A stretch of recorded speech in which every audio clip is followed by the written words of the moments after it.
सुलेखा की मौत की वजह बार बार कांट बनकर मेरे दिमाग में बैठ गई थी। सच्चाई जानने के बाद सारा क्रोध बह गया है। तुम ही बताओ बाकी बेटा, कोई अपने बेटे से इस तरह से नाराज होता है क्या? शेखर फोन करता है तो बात ही नहीं करते। बाबा अभी तक आपसे नाराज हैं। एक बार बात करके देखो ना शेखर बाबू, शायद वो खुश हो जाए। बेटा एक बात मेरी याद रखना, तुम कभी भी किसी से दुश्मनी मत देना। आप विकास की ज्यादा चिंता मत कीजिए। सुलेखा दीद है ना, वो उसका पूरा ख्याल रख रही। मैंने एक वकील कर लिया है और वो बहुत जल्द उन्हें रिहा कराने वाला।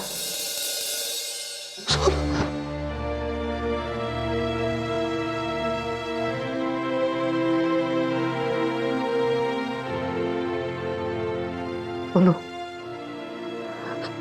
सोनू तू बार बार यहाँ मत आया कर। अच्छा तो लगता है पर मेरे कर्मों के पाप मुझे बेचैन कर देते हैं। मेरी वजह से आज तुम दर दर भटक रही हो।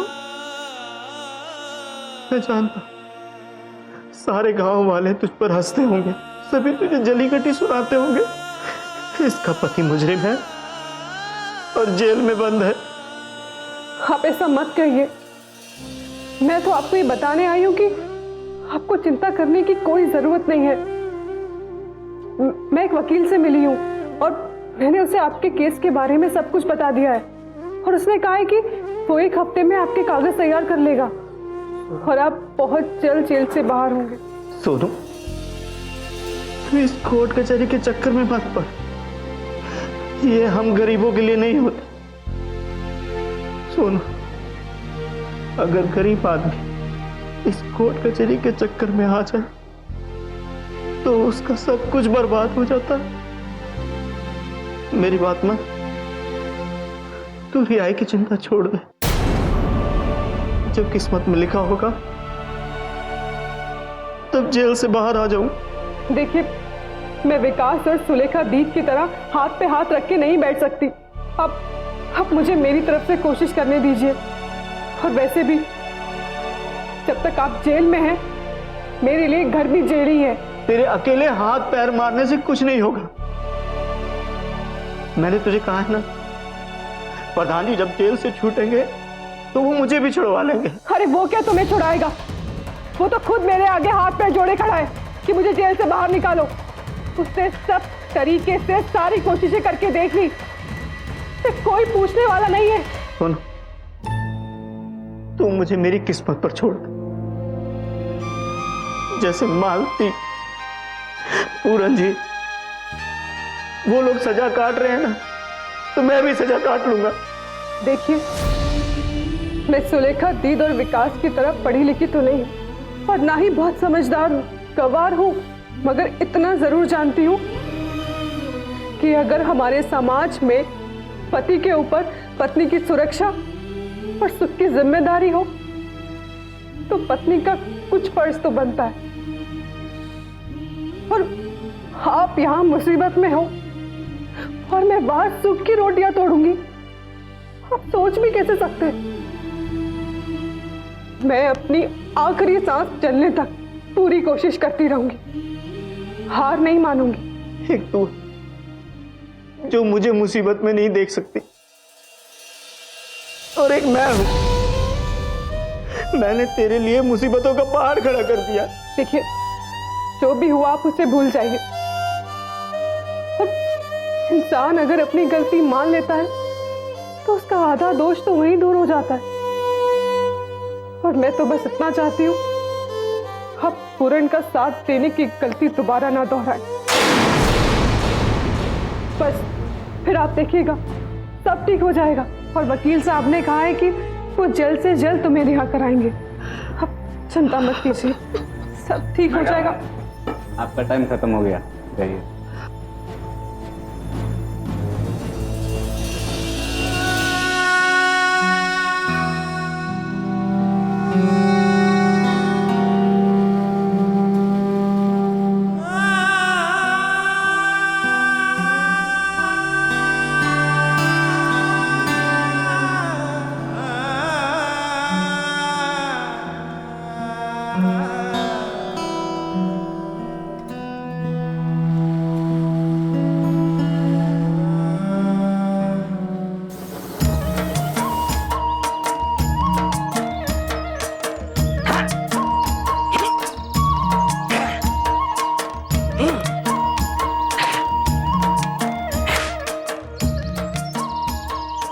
कुल्हाड़ी रख दीजिए और नाश्ता कर लीजिए।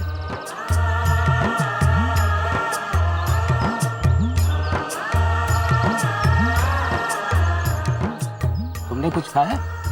पहले आप खा लीजिए, फिर मैं खाती हूँ।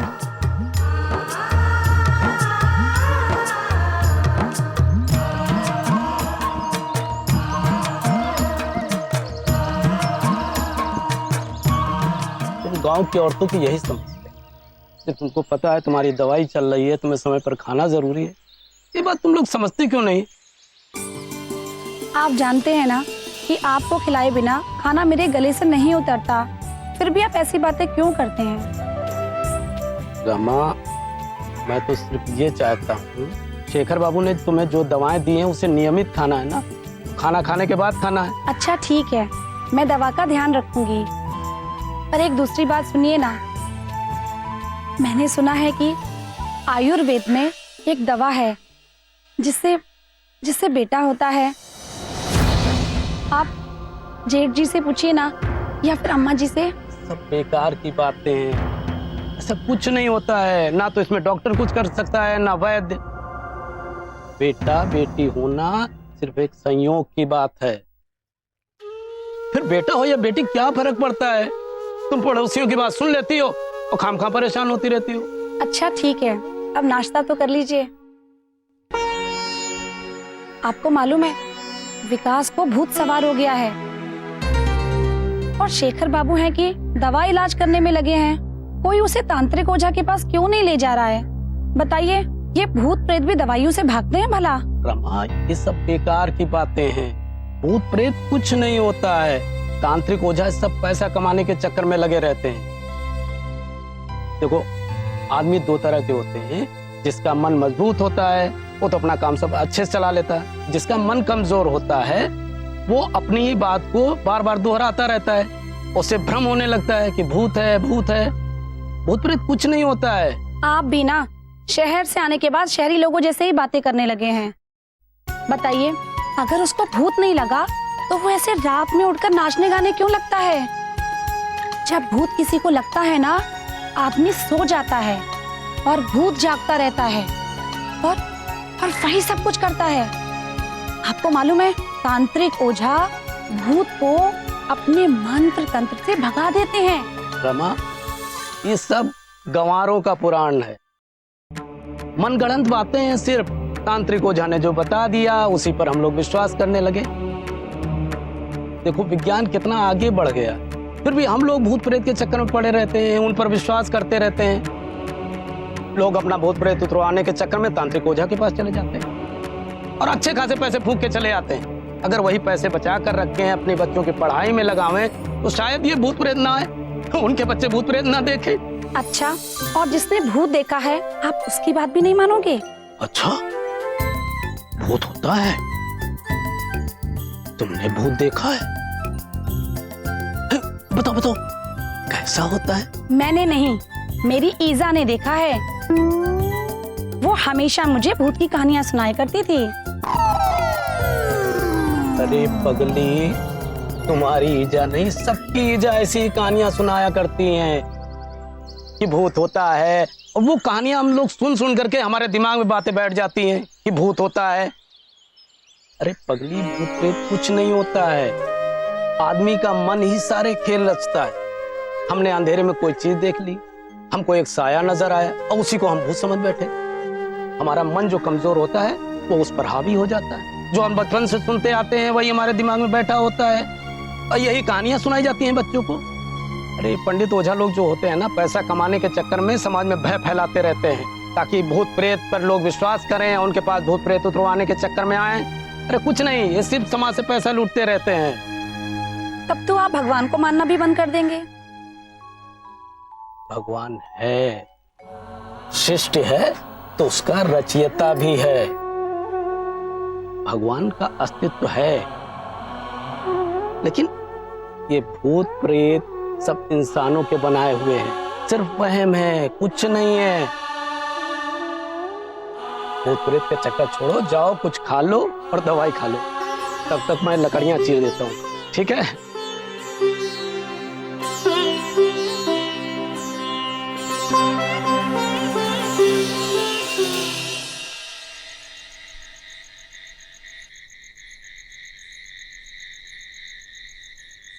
ज़्यादा घबराने की बात नहीं है देव। विकास एक इमोशनल लड़का है, ये बात सही है। साथ ही साथ एक और बात सही है कि उसकी माँ ने उसको पढ़ाने लिखाने के लिए ऐसा अपराध किया। इस अपराध ने उसके विश्वास और भावनाओं को चकनाचूर कर दिया। विकास की जगह अगर हम अपने आप को भी रख कर देखें तो हमें समझ में आ जाएगा कि उसकी मानसिक स्थिति क्यों गड़बड़ा गई। उसका ज्ञान और उसके आदर्श उसे उसकी माँ के करीब जाने से रोकते हैं, और दूसरी तरफ समाज भी उसे कबूल नहीं कर पा रहा। एकाएक जैसे उसके विश्वास और मान्यताओं की दुनिया ही पलट गई। इससे उसका मानसिक रूप से अस्थिर होना लाजमी। वो एक कठिन संघर्ष से गुजर रहा है। ऐसे समय ऐसे इंसान को लगता है जैसे उसे अकेला इस दुनिया में फेंक दिया। उसका जीवन उसे एक अभिशाप लग रहा हो।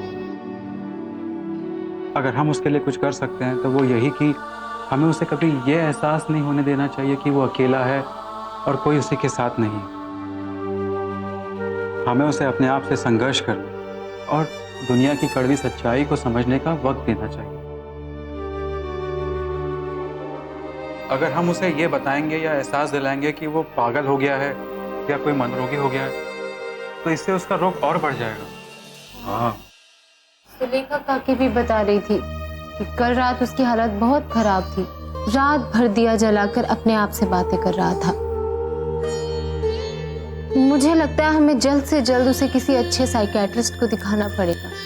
सोच तो मैं भी यही रहा था, लेकिन मैं चाहता हूँ कि विकास को 1-2 दिन में और स्वस्थ हो जाना चाहिए ताकि फिर वो शहर जाने के लायक हो जाए। ऐसी हालत में तो वो बस में भी नहीं बैठ पाएगा।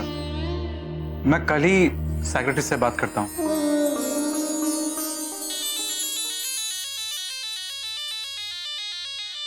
आपके नंबर से कॉल आ रहा है।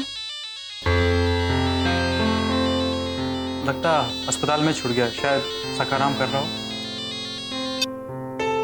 हाँ सकाराम, बोलो। डॉक्टर साहब वो विकास ने जहर खा लिया है।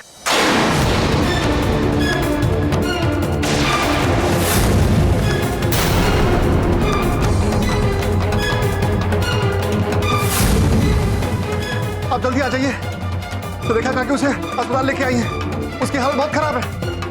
ठीक है, मैं अभी एड्रेस पहुंच रहा हूँ। ओके। क्या हो गया शेखर?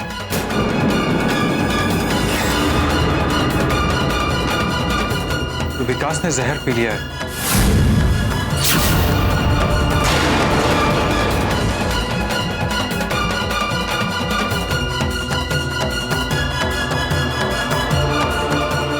सुलेखा जी उसे अस्पताल लेकर आ रही है। मेरा वहां पे जाना बहुत जरूरी है। चलिए, तू शेखर के साथ जा।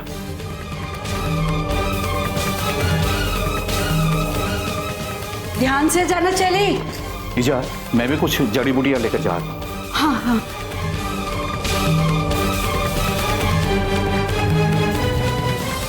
मैं थोड़ी देर के लिए घर से बाहर गई थी, इतने में ही सब कुछ हो गया। गांव के किसानों में बंटवाने के लिए जो कीटनाशक लेके आई थी, जब मैं वापस लौटी तो मैंने देखा कि विकास वही कीटनाशक पी रहा है। सारा तो नहीं पिया, पर काफी सारा पी लिया है।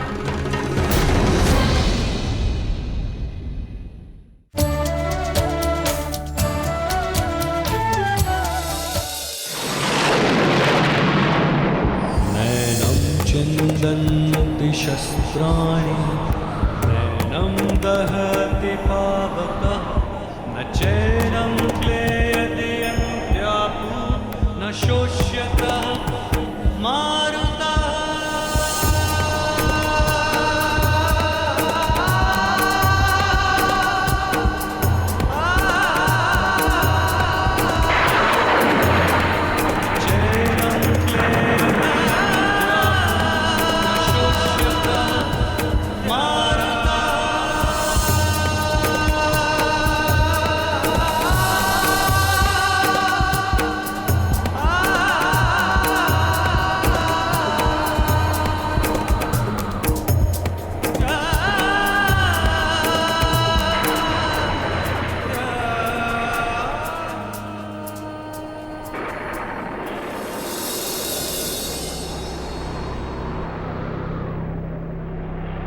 मैं थोड़ी देर के लिए घर से बाहर गई थी, इतने में ही सब कुछ हो गया।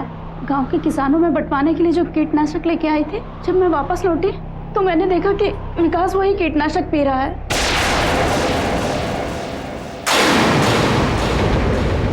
सारा तो नहीं पिया, पर काफी सारा पी लिया है।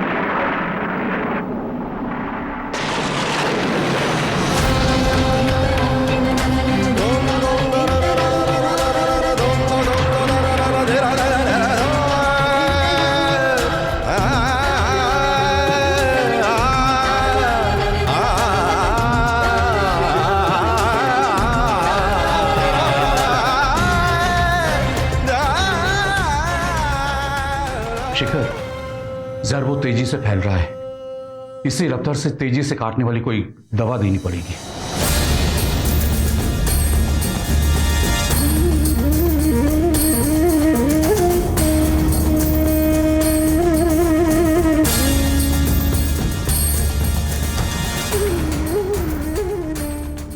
शेखर, तुम क्या सोच रहे हो? अगर इसके शरीर से जहर निकालना है तो इसको उल्टी करानी होगी। पर जब तक इसे होश नहीं आता, इसे उल्टी कराना भी मुश्किल है। मैं जहर को रोकने के लिए एक इंजेक्शन दे देता हूँ, फिर शायद ये वॉमिट कर ले। बाकी मुझे वो इंजेक्शन देना वहां से।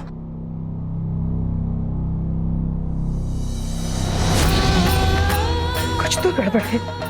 मेरा जी इतना घबरा क्यों रहा है?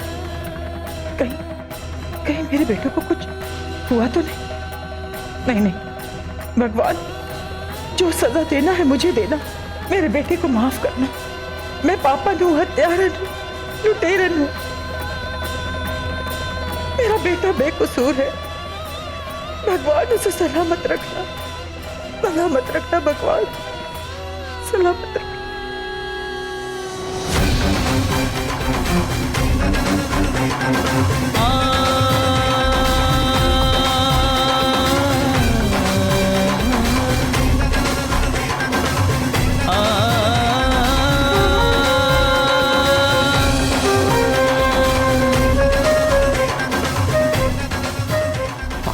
देखो झोली में एक दवा है, सकरम को दे दो। सकरम, तुम जरा पानी में मिला के लेके आ जाओ।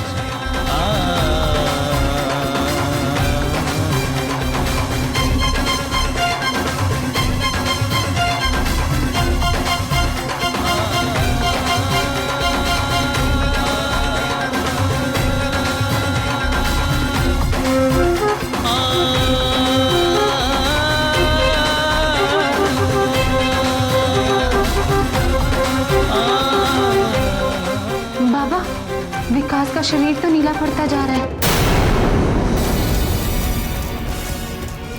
अगर डॉक्टर साहब के इंजेक्शन ने काम नहीं किया, बहुत देर हो जाएगी। देखो, घबराने की बात नहीं है। मैंने एकदम हाई डोज वाली दवा दी है, और अगर फिर भी असर नहीं हुआ तो मैं इसे दूसरा इंजेक्शन दे दूंगा, फिर शायद ये उल्टी कर लेगा। बैल काका, ये दवा का घोल बाकी इसे पिला दे। इसे पिलाने से उल्टी होगी और जो जहर पेट में है वो बाहर निकल के आ जाए।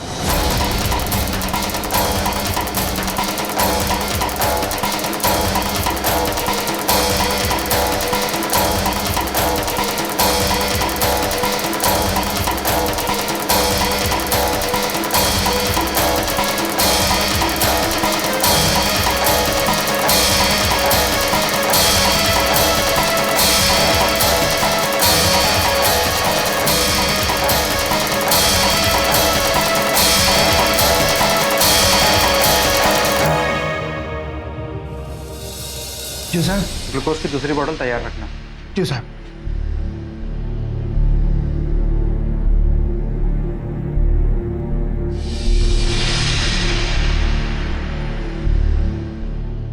मुझे लगता है कि कुछ और दवा भी देनी पड़ेगी।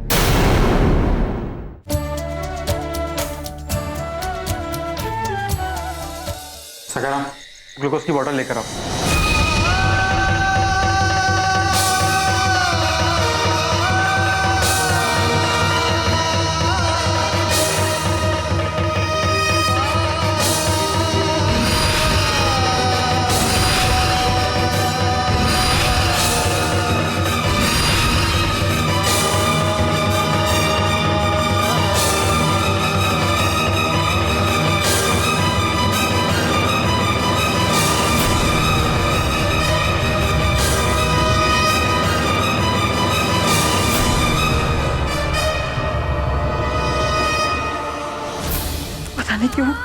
दिल्ली वापस पढ़ाई के लिए भी नहीं जा रहा। पता नहीं गांव वाले उसके साथ कैसा बर्ताव कर रहे होंगे। परेशान तो वो पहले से ही। हे भगवान उसकी रक्षा करना, उसकी रक्षा करना, मेरे बेटे की रक्षा करना भगवान। मेरे बेटे के लिए हमेशा यही दुआ है कि वो जहां भी रहे खुश रहे, सही सलामत रहे।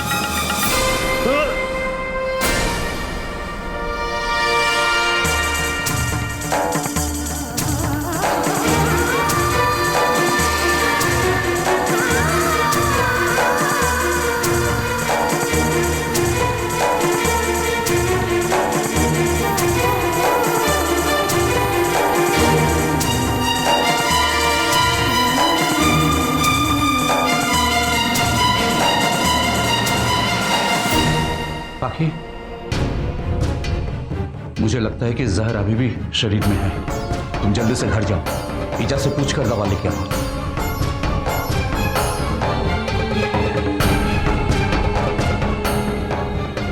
सकाराम, वहां से इंजेक्शन देना।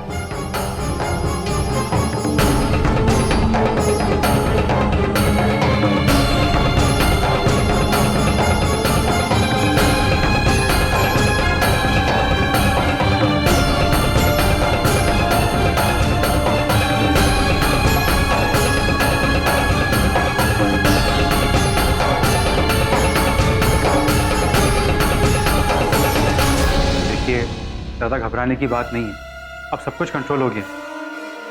मैंने दूसरा इंजेक्शन दे दिया, ये जहर को रोक देगा, अब सब ठीक हो जाएगा।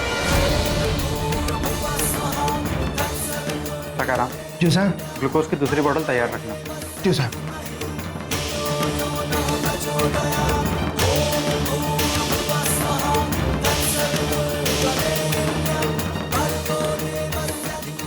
मुझे लगता है कि कुछ और दवा भी देनी पड़ेगी।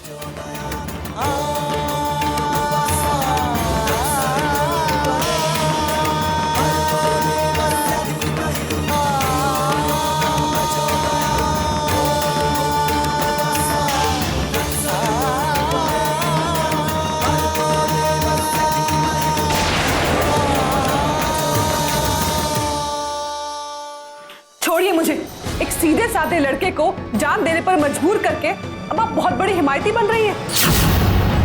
ये क्या नाप शनाप बके जा रही है सोनू? भगवान के लिए चुप हो जा। आप जैसे लोग किसी के सगे नहीं हो सकते, और आप होंगी भी क्यों? जो औरत अपने पति को जेल भेज सकती है वो तो कुछ भी कर सकती है। और फिर विकास से आपका रिश्ता ही क्या है?